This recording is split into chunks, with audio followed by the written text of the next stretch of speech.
Welcome back. सुप्रभात news MP. चलिए देखते हैं मध्य प्रदेश की 15 फटाफट बड़ी खबरों को। इससे पहले न्यूज को कहां से देख रहे हैं, कमेंट बॉक्स में जरूर बताएं, साथ ही वीडियो को लाइक करें। समर्थन मूल्य पर ज्वार बाजरा की खरीद शुरू। फसल बेचने के बाद किसानों के खाते में ऐसे आएगा पैसा। खरीफ विपणन मौसम 2024-25 के लिए मध्य प्रदेश में न्यूनतम समर्थन मूल्य पर ज्वार बाजरा की खरीदी आज से शुरू हो गई है। खरीदी 20 सितंबर तक की जाएगी। ज्वार मालदंडी का 3,421 रुपए, ज्वार हाइब्रिड का 3,371 रुपए और बाजरा का समर्थन मूल्य 2,625 रुपए है। किसानों से FAQ गुणवत्ता की उपज उन्हीं दरों पर उपार्जित होगी। खरीदी हर हफ्ते सोमवार से शुक्रवार तक की जाएगी। किसान निर्धारित समय पर उपार्जन केंद्रों पर पहुंचकर ज्वार और बाजरा की बिक्री कर सकेंगे। एमपी में बनेंगे 22 नए बांध, 13 जिलों को होगा बड़ा फायदा।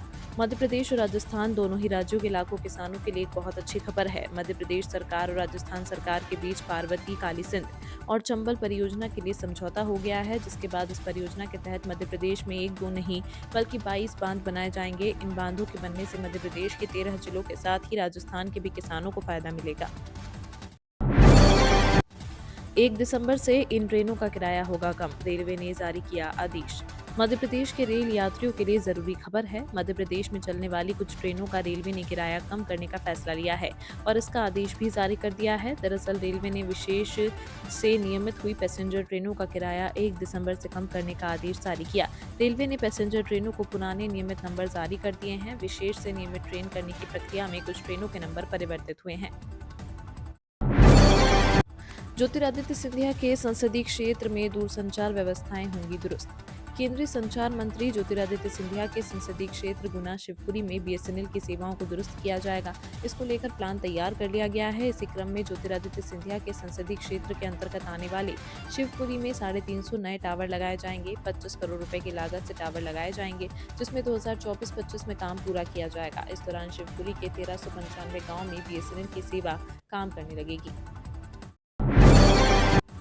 एमपी में अदानी के विरोध में कांग्रेस चलाएगी अभियान। अदानी समूह के चेयरमैन गौतम अदानी और कंपनी के कुछ बड़े अधिकारियों पर अमेरिका की जांच एजेंसियों द्वारा भारत में वित्तीय धोखाधड़ी करने का आरोप लगाने के बाद कांग्रेस ने उनके विरुद्ध मोर्चा खोल दिया है।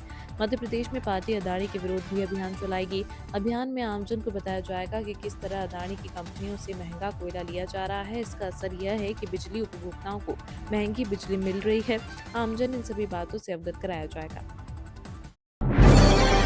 भोपाल के थानों में जल्द बनेगी साइबर हेल्प डेस्क। फरियादी की सहायता के लिए तैनात होंगे दक्ष पुलिसकर्मी। राजधानी की पुलिस साइबर ठगी की रोकथाम, इसका शिकार हुए लोगों की मदद के लिए एक और नवाचार करने जा रही है। अब राजधानी के हर थाने में साइबर हेल्प डेस्क बनाई जाएगी। 1 दिसंबर से सभी थानों में साइबर हेल्प डेस्क का संचालन शुरू हो जाएगा। यहाँ पर 5 लाख रुपए तक की साइबर धोखाधड़ी की शिकायतें दर्ज कराई जा सकेंगी। बुधनी और विजयपुर में उपचुनाव की काउंटिंग से पहले EC पहुंची कांग्रेस। मध्य प्रदेश की विजयपुर और बुधनी विधानसभा सीट पर हुए उपचुनाव के नतीजे आज 23 नवंबर को आएंगे। मतगणना से एक दिन पहले कांग्रेस चुनाव आयोग पहुंच गई। कांग्रेस ने बीजेपी की शिकायत करते हुए 11 सूत्रीय मांगों का पत्र मुख्य निर्वाचन पदाधिकारी को सौंपा। JP धनोपिया ने बुधनी और विजयपुर उपचुनाव की मतगणना के दौरान अनियमितताओं की आशंका जताई है। सरकारी स्कूलों के टीचर्स जाएंगे सिंगापुर, स्कूल शिक्षा विभाग कर रहा तैयारी। सिंगापुर के शिक्षा मॉडल के आधार पर मध्य प्रदेश की शिक्षा व्यवस्था में सुधार किया जाएगा। स्कूल शिक्षा विभाग के अधिकारियों और शिक्षकों को सिंगापुर भेजने की तैयारी की जा रही है। राज्य शिक्षा केंद्र इसकी रूपरेखा तैयार कर रहा है। यात्रा पर उन शिक्षकों का चुनाव होगा जो इनोवेटिव हैं। प्रस्ताव अभी प्रारंभिक स्थिति में है। इस यात्रा को एक्सपोजर विजिट नाम दिया गया है। बताया कि जिन देशों में शिक्षा को बेहतर माना जाता है, उसके कारण विभाग तलाश रहा है। मध्य प्रदेश में नवंबर की ठंड तोड़ेगी रिकॉर्ड, पचमढ़ी सबसे सर्द।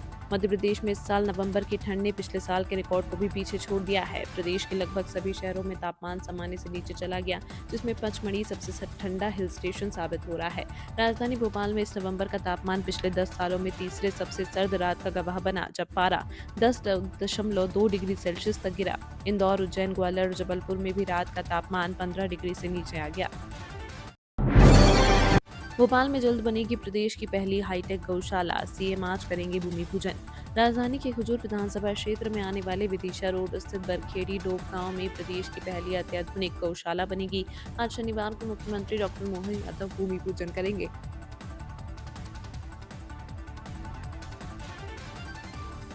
कार्यक्रम की तैयारियों को लेकर गुरुवार को विधायक रामेश्वर शर्मा ने कलेक्टर कौशलेंद्र विक्रम सिंह, नगर निगम आयुक्त हरेंद्र नारायण ने गौशाला निर्माण स्थान का निरीक्षण किया। इस दौरान उनके साथ अन्य अधिकारी भी मौजूद थे। भोपाल एयरपोर्ट पर करेंसी एक्सचेंज काउंटर शुरू, विदेश यात्रा करने वाले पैसेंजर्स को होगी सहूलियत। राजधानी के राजा भोज इंटरनेशनल एयरपोर्ट पर यात्रियों के लिए एक नई सुविधा शुरू हो गई है। अब यहां करेंसी एक्सचेंज काउंटर भी खुल गया है। एयरपोर्ट डायरेक्टर रामजी अवस्थी ने शुक्रवार को इस काउंटर का विधिवत पूजन कर उद्घाटन किया। राजा भोज एयरपोर्ट पर इंटरनेशनल सुविधाओं की दृष्टि से यह अहम सुविधा है। इससे अब एयरपोर्ट पर आने वाले सभी अंतर्राष्ट्रीय यात्रियों को अपनी मुद्रा बदलने के लिए परेशान नहीं होना पड़ेगा। एमपी में गांव में 24 घंटे मिलेगी बिजली। 3311 केवी विद्युत उपकेंद्रों के लिए स्टेट बैंक से एमओयू। मध्य प्रदेश के गांव में बिजली की जबरदस्त किल्लत के बीच एक राहत भरी खबर आई है। राज्य सरकार गांव में 24 घंटे बिजली आपूर्ति के लिए कई जतन कर रही है। किसानों को बिजली की दिक्कत न हो, इसके लिए प्रदेश में सौर ऊर्जा उत्पादन में वृद्धि के प्रयास किए जा रहे हैं। गैर परंपरागत स्रोतों से ऊर्जा उत्पादन की कोशिश तेज हो गई है। इसके लिए ऊर्जा विकास निगम ने 2 संस्थाओं के साथ किए एमओयू साइन किए हैं। सीएम हेल्पलाइन की ग्रेडिंग में 25वें नंबर पर दमोह। जन समस्याओं के निराकरण में दमोह जिले के अधिकारी कम ही रुचि ले रहे हैं। सीएम हेल्पलाइन की ग्रेडिंग में 26 जिलों में से दमोह 25वें नंबर पर आ गया, जो ग्रेडिंग की सूची में अंतिम पायदान से दूसरे नंबर पर है। हैरानी की बात तो यह है कि 20 अक्टूबर से 20 नवंबर तक एक महीने में अफसरों ने 13,337 शिकायतें बंद की तो 10,103 नई फिर जुड़ गई। इसलिए ग्रेडिंग में दमोह 25वें नंबर पर आ गया। रेलवे बोर्ड का फैसला, 1 जनवरी से बदलेंगे मेमू और यात्री ट्रेनों के नंबर। ट्रेनों से जुड़ा रेलवे बोर्ड ने एक बड़ा फैसला लिया। 1 जनवरी से मेमू और यात्री ट्रेनों के नंबर बदलने वाले हैं। अब ट्रेनों की लाइव लोकेशन, शेड्यूल, बर्थ जैसी अन्य सभी जानकारी 1 जनवरी के बाद से नए नंबरों से ही सर्च हो सकेगी। इनमें भोपाल मंडल की 22 मेमू और यात्री ट्रेनों के नंबर भी नियमित हो जाएंगे। वरिष्ठ मंडल वाणिज्यिक प्रबंधक सौरभ कटारिया ने बताया कि रेलवे बोर्ड के निर्देशानुसार सभी यात्री ट्रेनें जो PSPC नंबर के साथ चल रही हैं, उन्हें पुनः नियमित ट्रेन नंबर के साथ चलाया जाएगा। बिजली उपभोक्ताओं को बड़ी राहत, सस्ते में मिलेगा बिजली कनेक्शन। बिजली उपभोक्ताओं के लिए राहत भरी खबर सामने आई है। अब नए कनेक्शन पर बिजली कंपनी उपभोक्ताओं को अफोर्डेबल चार्ज का नया विकल्प देगी।